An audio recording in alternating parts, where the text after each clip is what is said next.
Izenzo isahluko seshumi nesishiyagalombili soqala ukufunda evesini lokuqala.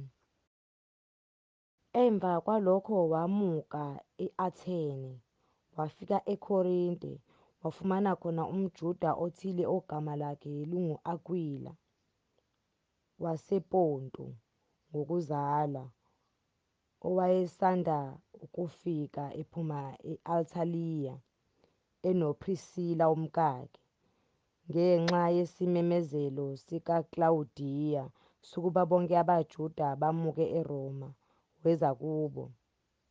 Lokhu wayemsebenzi munye nabo, wahlala nabo, basebenza, ngokuba umsebenzi wabo kwakungukuthunga amatende.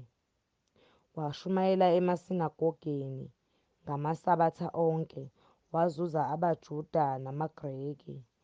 Kepha sebefikile oSila noTimothewu behla eMakedoniya, uPawulu wakhathalela izwi, wafakaza kubaJuda ukuthi uJesu unguKristu. Kwathi benqaba, behlambalaza, wathintitha izingubo zakhe, wathi kubo, "Igazi lenu malibe phezu kwamakhanda enu, mina anginacala. Kusukela manje ngizakuya kwabeZizwe." Wasuka lapho weza endlini yomuntu ogama lakhe linguThithiyu Justu, okhonza uNkulunkulu. Indlu yakhe yayiseceleni kwesinagoge. Kepha uKrispu, umphathi wesinagoge, wakholwa yiNkosi kanye nendlu yakhe yonke. Nabaningi babaseKorinte balalela, bakholwa, babhapathiswa. INkosi yayisithi kuPawulu ngombono ebusuku, "Ungesabi, kepha khuleka, ungathuli. Ngokuba mina nginawe, akukho ozakukusukela akulimaze, ngokuba nginabantu abaningi kulo muzi." Wahlala khona umnyaka nezinyanga eziyisithupha efundisa izwi likaNkulunkulu phakathi kwabo.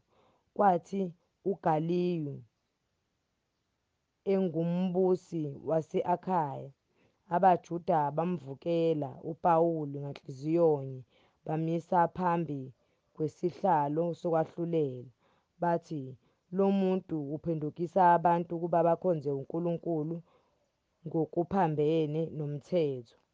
Khona uPawulu esezakuvula umlomo, uGaliyu wathi kubaJuda, "Onina baJuda, uma bekuyicala noma ubugebengu obubi, bekufanele ningibekezelele. Kodwa uma kungukuphikisana ngamazwi, nangamagama, nangomthetho wakini, ziboneleni nina.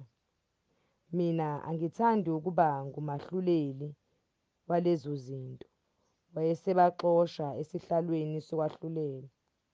Khona bona bambamba eSostene, umphathi wesinagoge, bamshaya phambi kwesihlalo sokwahlulela. Kodwa uGaliyu akaze anaka lutho lwalokho.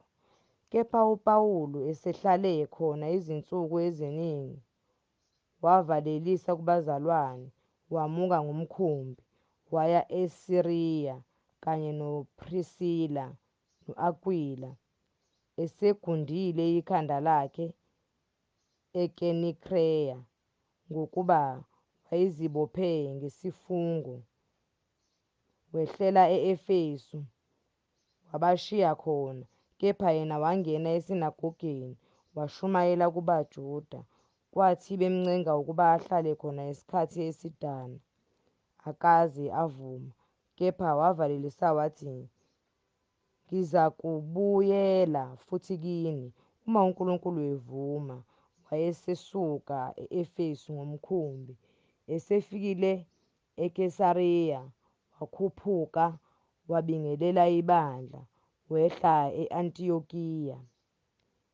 Esehlale khona isikhathi esithile, wamuka wadabula izwe laseGalathiya nelaseFrigiya ngokulandelana, eqinisa bonke abafundi. umjuda othile ogama lakhe lingu-apollo wase-alexandriya ngokuzalwa, indoda efundileyo nenamandla emibhalweni, wehla e-efesu. Yena wayefundisiwe indlela yeNkosi, evutha emoyeni, wakhuluma, wafundisa ngesineke izindaba eziqondene noJesu, azi ukubhapathiswa kukaJohane kuphela.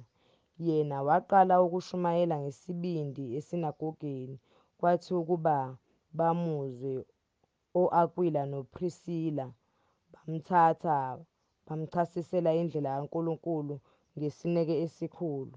Esethanda ukudlulela e-Akhaya, abazalwane balobela abafundi bebayala ukuba bamamukele. Esefikile wabasiza kakhulu abakholwayo ngomusa, ngokuba waphikisa abaJuda ngamandla phambi kwabantu, ekhomba ngemibhalo ukuthi uJesu unguKristu.